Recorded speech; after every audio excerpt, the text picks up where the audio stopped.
Bir paytlar O'zbekistonda universitetga kirish odamlar uchun juda katta orzu hisoblangan. Hattoki kontraktda oxirgi o'ringa kirgan taqdiringizda ham bu butun mahallaga maqtansa bo'ladigan xabar hisoblangan. Chunki universitetga kirish juda ham qiyin bo'lgan. Misol uchun 2017-yilda O'zbekistonda taxminan 730 mingta odam talaba bo'lish uchun hujjat topshirgan va undan atiga 57 mingtasi talaba bo'la olgan. Bu degani hujjat topshirgan 100 kishidan atiga 8 tasi talaba bo'lgan. U paytda talaba bo'lish oddiy hodisa hisoblanmagan. Bu odamni hayotini o'zgartirib yuboradigan imkoniyat hisoblangan. Lekin bugungi kunga kelib vaziyat butunlay o'zgardi. Endi farqi ko'ringlar. 2017-yilda oliy ta'lim qamrovi atiga 8% dan iborat bo'lgan bo'lsa, bu ko'rsatkich hozirda 52% dan yuqori. Bu degani taxminan 100 ta topshirgan odam ichida 52 tasi talaba bo'ldi. Bularning hammasi nimani hisobiga? Universitetlarning soni oshdi. O'sha paytda O'zbekistonda 60 ta 70 ta universitet bo'lgan bo'lsa, hozir kun kelib universitetlarning soni 2 dan oshdi. Yangi davlat universitetlari ochildi. Eski davlat universitetlarining kvotasi oshdi va eng muhimi, xususiy sektorga ruxsat berildi. Natijada talabalar soni bir necha barobarga o'sdi. Oldinlari institutga kirish katta yutuq hisoblangan bo'lsa, bugungi kun kelib bu odatiy hodisaga aylandi. Va aynan shu o'zgarishlar sabab O'zbekistonda oldingi yil o'zida 211 mingga yaqin talaba universitetni bitirdi va bu son kelgusida yana o'sishda davom etadi. Va aynan shu joyda juda ham muhim savol paydo bo'ladi. Bitiruvchilar necha foizi ish topa olyapti? Oliy ta'lim shunchalik omonlashib ketgan bo'lsa, uni hali ham foydasi qolganmi? Va oldingi ish bozori bilan hozirgi ish bozori farqi bormi? Aynan shu savollarga bugungi videoda javob topamiz. Odamlarga nega oliy ta'limga topshirasiz deb savol bersangiz, javob yaxshi mutaxassis bo'lish yoki ish topish bo'ladi. Lekin hayotga real qaraydigan bo'lsak, 2024-yilda o'zida O'zbekistonda 210 mingga yaqin talaba universitetni bitirgan bo'lsa, ulardan 126 mingtasi hali ish topmaganligini aytgan. Ya'ni o'sha paytda o'zida 60% ga yaqin bitiruvchi rasmiy ishsiz bo'lgan. Va bundan tashqari universitetni bitirgan aksar odam o'zi o'qigan soha bo'yicha ishlamaydi. Bu nafaqat O'zbekistonda, bu butun dunyodagi holat. Ba'zi davlatlarda 40-50% gacha, ba'zilarida esa undan ham ko'p. O'zbekiston bo'yicha aniq raqam yo'q, lekin O'zbekistonda ham bu normal holat. Atrofingizdagi odamlardan qanchasi o'zini kasbi bo'yicha ishlamayotganligini eslab ko'rsangiz, shuni o'zidan ham bemalol tahlil qilib ko'rsangiz bo'ladi. Shunda deyarli har ikkinchi bitiruvchi o'zini kasbi bo'yicha ishlamasa, odamlar nima universitetga topshiradi degan savolni o'zimizga qaytadan qo'yishimiz kerak. Va javob juda ham oddiy. Ijtimoiy norma. Universitetga kirmasa, hayotida nima bilan shug'ullanishidan qo'rqadi. Va u uchun eng tushunarli yo'l universitetga kirish bo'ladi. Chunki hamma shunaqa qiladi. Oldin ham shunaqa bo'lgan, hozir ham shunaqa. Ota-onalarimiz ham universitetda o'qishgan, ularning ota-onasi ham shu yo'ldan o'tgan. Bu yo'l har doim xavfsiz va tushunarli hisoblangan. Faqat hozir emas. Hozirgi dunyoda diplom hech narsaga kafolat bermaydi. Sovet ittifoqi davrida diplomlilarga tayyor ish o'rni bo'lgan degan gapni ko'p marta eshitgansiz-a? Bu nafaqat Sovet ittifoqida, balki butun dunyoda shunaqa bo'lgan. Sababi diplom noyob narsa hisoblangan. 9 yil oldin O'zbekistonda 100 tadan 8 tagina odam universitetga kira olgan bo'lsa, hozirgi kun kelib 100 tadan 52 tasi. Yana bitta misol, AQShda 1980-yil diplomli aholi soni 17% dan iborat bo'lgan bo'lsa, hozirgi kunga kelib bu aholi soni 40% dan oshgan. Yoki misol qilib Xitoy oladigan bo'lsak, 2000-yilda Xitoyda 1 millionga bitiruvchi bo'lgan. Hozirgi kunga kelib bitiruvchilar soni 1 yilda o'zida 12 millionga teng. Bu O'zbekistonning aholisining 3 dan biri. Har qanday narsani bozorda soni ko'payib ketgandan keyin uni narxi tushadi. Va bu aslida yaxshi, chunki raqobat kuchayadi. Hozirgi kunga kelib faqatgina diplom o'zi bilan ishga kira olmaysiz. Tadbirkor hech qachon bir varaq qog'oz uchun oylik to'lamaydi. Tadbirkor uchun faqatgina natija kerak. Misol uchun o'zim oladigan bo'lsak, kompaniyalarimizda 2000 tadan ko'p xodim ishlaydi. Ularning ichida 3000 dollar, 5000 dollarlab oylik oladigan xodimlarimiz bor. Lekin hech qaysisi bunaqa oyligi diplomining orqasidan kelmagan. Bu oylik faqatgina kompaniyaga olib kelayotgan qiymatining orqasidan erishilgan. Va shu uchun narxozni bitirganman, oyiga 3 milliondan ko'p hech kim menga taklif qilmayapti deb tizimni ayblab turgan odamni eshitsangiz, bilingki, bu odam 3 milliondan ko'p qiymatda yarata olmayotganligini o'zi tan olib turibdi. Va hozirda har ikkinchi bitiruvchi o'zini kasbi bo'yicha ishlamasligi ham bu fakt. Lekin nega oldinlari ko'proq odam o'zini kasbi bo'yicha ishlagan desanglar, javobi juda ham oddiy. Sababi diplomi borlarning soni ham kamaydi va buning ustiga ishlarning varianti ham kamaydi. Hozirgi dunyo bilan oldingi dunyo bu ikkita har xil dunyo. Hozirgi kunda qiziqishlaringiz o'zgarib qolsa, hayotingizni o'zgartirib yuborish uchun variantlar juda ham ko'p. Misol uchun, mana shu videoni montaj qiladigan boladan oladigan bo'lsak, bu bola ham qaysidir institutni bitirib diplomi bor, lekin bugungi kunda montajyor. Shu videoni montaj qilgani uchun ham 300 dollar pul oladi. Hozirgi kunda kasblar o'zgargan, kasblar ko'paygan. Oldinlari montajyor deganda faqatgina to'y marosimlarini montaj qiladigan odam tushunilgan bo'lsa, hozirgi kun kelib montajyor hayotimizning har qadami, har bitta tadbirkorga kerak bo'lgan kasb. va bu kasb uchun hech qanaqa diplom ham kerak emas. Borib qaysidir chet el universitetini bitirish ham shart emas. Odamning shunchaki qiziqishlari o'zgargan va oqibatida kasbi ham o'zgarib ketdi. 18 yoshda institutga kirgan bolani qiziqishlari hali to'liq shakllanmagan bo'ladi va 4 yil ichida uni qiziqishlari o'zgarib ketishi mumkin va shu sababli 40% dan 50% gacha bitiruvchi o'z kasbi bo'yicha ishlamasligini ham biz normal qabul qilishimiz kerak. Bu ma'lumotlardan keyin universitetda aniq o'qish foydasi yo'q ekan deyishingiz mumkin. Rostdan ham diplom muhim emas, aql ishlab tursa bo'ldi deyishingiz mumkin. Lekin keling, unda bu statistikani ko'raylik. AQSh mehnat byurosi bergan hisobotga qaraydigan bo'lsak, diplomi borlarning ichida nafaqat oylik daromadi yuqoriroq, balki ularning orasida ishsizlik darajasi ham ancha pastroq ekan. Faqatgina maktab bitirgan odamlar haftasiga $930 daromad qilar ekan. Bakalavr diplomi borlar esa $1540 dan yuqori. Oradagi farq 70% dan ko'p. Ishsizlik farqi esa 2 barobar. Magistr bitirganlar farqi undan ham ko'p.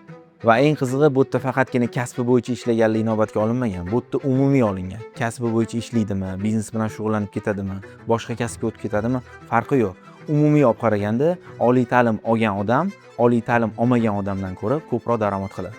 Endi bu Amerikaning statistikasi, o'zimizda boshqacha deyishinglar mumkin. Unda kelinglar O'zbekiston hisobotiga qaraymiz. Birinchi o'rinda moliya va sug'urta. Bu kasblarda oylik daromadlar 17 milliondan yuqori. Keyingi o'rinlarda IT va kommunikatsiya. Bu kasblarda 15 milliondan yuqori oylik maoshlar. Va undan tashqari transport, energetikalar bor. Va ahamiyat bersangiz, bu kasblarda hammasida diplom kerak bo'ladi. Aytishinglar mumkin, IT ni universitetda o'qish shart emas. Lekin IT uchun ham qayerdadir o'qish shart va gap 6 oylik kurslar haqida emas. Va shu uchun diplom muhim emas, aql ishlab tursa bo'ldi degan gap aslida to'g'ri. Lekin diplom ustiga aql ishlab tursa, undan ham yaxshi. Buni statistika isbotlaydi. Har ikkinchi bitiruvchi o'z kasbi bo'yicha ishlamasligini, diplomi qadri tushib ketganligini inobatga olgan taqdirimizda ham diplomi bor odamlar diplomi yo'q odamlardan ko'ra ko'proq daromad qilar ekan. Va diplom bo'yicha ishlash, ishlamaslik bu sizning tanlovingiz. Buni isbotini meditsina yo'nalishini boshqa yo'nalishlar bilan solishtirganimizda ko'rishinglar mumkin. Boshqa kasb bitiruvchilari 40 dan 50% gacha kasbi bo'yicha ishlaydigan bo'lsa, shu ko'rsatkich meditsina kasbida 70% dan yuqori. Nega bunaqa desanglar, sababi oddiy. Meditsinani tanlaydigan bo'lsanglar, sizlar kamida 7 yil o'qishinglar kerak va bu kasbni hech kim zerikkandan yoki universitetga kirmasam mahallada gap bo'laman degan odamlar tanlamaydi. Tibbiyot yo'nalishini tanlagan odamlar keyinchalik aniq shu yo'nalishda ishlayman degan maqsad bilan 7 yil davomida qiyin bo'lsa ham chidab o'qib keladi. Shu uchun tibbiyot yo'nalishida qolgan yo'nalishlarga qaraganda kasbi bo'yicha ishlaydigan odamlar ko'proq. Hamma gap siz ta'limni qanchalik jiddiy qabul qilishingizda. Xuddi shu yondashuv bilan siz iqtisodiyotda o'qib ham keyinchalik iqtisodiyot vazirligiga kirib katta lavozimda ishlashingiz mumkin. Xuddi shu yondashuv bilan siz moliyani ham bitirsangiz bo'ladi. Farqi yo'q. Eng muhimi ta'limni qanchalik jiddiy qabul qilishingizda. Lekin nima bilan shug'ullanishni bilmay, universitetda qaysidir yo'nalishni tanlab qo'yaveradigan taqdiringizda ham bu to'g'ri tanlov. Chunki aslida universitetning eng katta yutug'i bu faqatgina ta'lim emas. Maktabni bitirguningizcha atrofingizda odamlar tasodifan yig'ilgan bo'ladi. Siz butun umr tanigan insonlaringiz siz qayerda tug'ilganingizga yoki qaysi mahallada yashashingizga yoki maktabingizga bog'liq bo'ladi. Qisqa qilib aytganda, atrofingizda odamlarni o'zingiz tanlamaysiz. Menga bu narsa nima olib keladi deyishinglar mumkin, lekin misol uchun bitta tadqiqotga ko'ra odamlarga hayotida eng muhim imkoniyatlarni eng yaqin do'stlar emas, balki oddiy tanishlar olib kelar ekan. Chunki odatda yaqin do'stlaringiz bilan sizning dunyoqarashingiz ham, yashash muhitingiz ham bir-biriga juda yaqin bo'ladi. Yangi tanishlarda esa boshqacha muhit, boshqacha dunyoqarash va ular orqali sizning hayotingizga yangicha imkoniyatlar kirib keladi. Xullas, tanishlaringiz qanchalik ko'p bo'lsa, shunchalik yaxshi. Undan ham qiziqrog'i, iqtisodchi Ratchetti millionlab odamlarning ijtimoiy aloqasini o'rganib chiqib, bitta xulosaga kelgan. Sizning tanishlaringiz qanchalik har xil ijtimoiy qatlamlardan bo'lsa, sizning hayotda yutuqlaringiz shunchalik ko'p bo'lar ekan. Ya'ni siz hayotda qanchalik ko'p odamni tanisangiz, hayotda qanchalik ko'p imkoniyatlar borligini ko'rishni boshlaysiz. Atrofingizda hech kim katta lavozimda ishlamasa, siz katta lavozimda ishlash mumkinligini ham ko'rib chiqmaysiz. Yarim tanishlaringiz Rossiyada, yarmi Koreyada ishlasa, siz katta ehtimol bilan shu ikkita davlatdan bittasini ko'rib chiqasiz. Endi men bu gaplarni umumiylashtirib, soddalashtirib gapiryapman, lekin xulosa shuki, odam har doim o'zini atrofidagilar bilan o'zini solishtiradi, tahlil qiladi va havas qiladi. Kimdir qilsa, demak men ham qila olaman degan fikr paydo bo'ladi. Atrofingizda hech kim biznes bilan shug'ullanmasa, katta ehtimol bilan siz ham biznesni hech qachon boshlamaysiz. Chunki biznes siz uchun butunlay qorong'u dunyoda tuyuladi. Shuning uchun yangi muhit muhim. Universitetda eng katta yutug'i ham aslida shunda deb o'ylayman. Chunki universitet sizni eski muhitingizdan olib chiqib, yangisiga olib kirib, yangi imkoniyatlarni ko'rishga yordam beradi. O'zbekistonda bitta qiziq paradoks bor. Tadbirkor odam har doim xodim qidirayotgan bo'ladi, ishsiz odam esa har doim ishi yo'q deydi.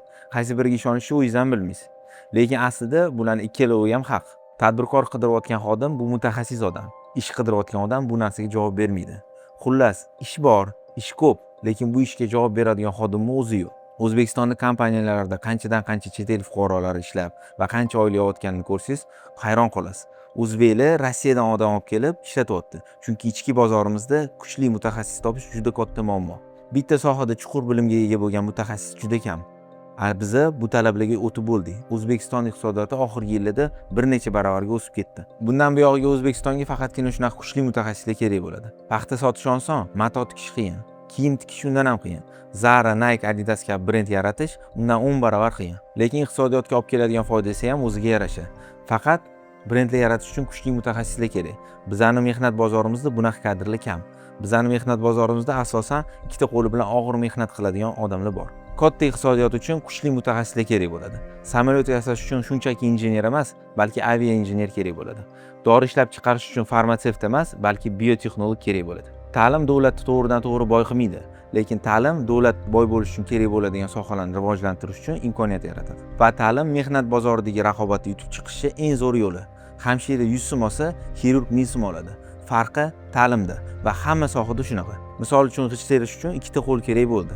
Har qanday ikkita qo'li bor odam bu ishni bemalol qiladi. O'shaning uchun ham g'isht terish narxi arzon. Atiga 1000 so'm. Agarda bu narx sizga to'g'ri kelmasa, bemalol. Chunki o'rningizga bu narxga rozi bo'lib ishlaydigan odamlar minglab. Lekin xuddi shu g'ishtni qatdan-qatgacha va qanaqa ko'rinishda qo'yilishi kerakligini chizadigan arxitektor bundan karra ko'p pul topadi. Farqi yana o'sha bitta bilim. Bu men ishonadigan g'oya va o'ylaymanki bu videoda aytib o'tgan hamma minuslarimizni inobatga olgan taqdirimizda ham oliy ta'lim insonning hayotida juda katta o'ringa ega narsa va bu shunchaki gap emas. Men bu g'oya uchun vaqtimni ham, pulimni ham tikishga tayyorman. Gap isboti bilan shu o'tirgan binoyimizni ham 2022-yil qurib bitkazganmiz va oldimizda ikkita tanlov bo'lgan. Birinchisi bu bino shahrimizda yana bitta savdo ko'ngil ochar maskani bo'lishi kerak edi va ikkinchisi bu shahrimizdagi eng zo'r universitetlardan birini yaratish edi. Va biz ikkinchi yo'lni tanladik. Universitet binosi deganimizda tasavvurimizga odatda Sovet davrida qurilgan bino yoki kafedralar issiq, tepa qavatlarga zinilida chiqadigan bino tasavvur qilamiz. Biz xuddi shuni aksini qilib, barcha 21-asr talablariga javob beradigan bino qurishni niyat qildik. Universitetimiz 30 ming kvadratdan iborat bo'lib, 6 qavat binoga ega. Binoning qulayliklarini sanab o'tadigan bo'lsam, binoyimizning ichida o'zini kafelari, banklari, savdo maskanlari, kutubxonalari, kompyuter klublari, sport zallari, fitness zallari, padel kortlari, yozgi kinoteatrlari, terrasalari, qulay kafedralari, yotoqxonalari, liftlari, eskalatorlari va hattoki avtoturargohlarga ega. Universitetimizning faqatgina binosiga mehr qo'yganimiz yo'q, ta'lim darajasi ham yuqori bo'lishi uchun kuchli mutaxassislarni jalb qilganmiz. Biz bu universitetimizning nomini Vatan deb nomladik, chunki chet el qulayliklari bilan oliy ta'limni vatanda oling. Bugun mamlakatimiz oliy ta'lim tizimida faoliyat olib borayotgan Vatan universitetining asosiy g'oyasi mamlakatimiz taraqqiyoti uchun salohiyatli, kuchli, ilmli bo'lgan kadrlarimizni va liderlarni tayyorlashdan iborat. Bugungi kunda qator oliy ta'lim muassasalarida darhaqiqat juda kuchli bo'lgan salohiyatli kadrlar tayyorlanayotgan bo'lsa, mana shu tizimning bir bo'lagi sifatida Vatan universiteti o'z oldiga eng kuchli bo'lgan bozor talablariga mos javob bera oladigan va zamonaviy fikrlay oladigan talaba yoshlarni kelajakda kuchli salohiyatli kadr sifatida tarbiyalash, ta'lim berishni o'z oldiga maqsad qilib qo'ygan. Bugungi kunda Vatan universitetida pedagogika, psixologiya, menejment, iqtisodiyot, dasturiy injiniring, kompyuter texnologiyalari, xorijiy til adabiyot o'qitish, logistika, moliya va moliyaviy texnologiyalar kabi qator yo'nalishlar bo'yicha bakalavrlar tayyorlanmoqda.